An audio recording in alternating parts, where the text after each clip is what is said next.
দেখেন ভাই, এই হকারালায় বৈশা বৈশা একটি পুরান মোড়া ভাঙতাছে ইট দিয়া। হঠাৎ করে এক ব্যক্তি আইসা তার গাড়ির থেকে একটি পাতিল নিয়া বলতাছে, ভাই এই পাতিলটা কিনবেন? কয় হ কিনবো।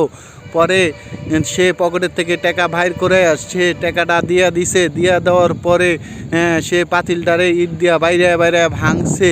ভাঙ্গার পরে গাড়িতে যে সময় থুইতে যাবে, থোয়ার পরে দেখে কি তার পাতিলটাই সে ইট দিয়া ভাঙছে, আর ওই ব্যক্তি গাড়ির থেকে নিয়ে তার কাছে বিক্রি করছে। আসলে এটা ছিল তাদের বিনোদন। খুব চমৎকার অভিনয় করেছে না ভাই?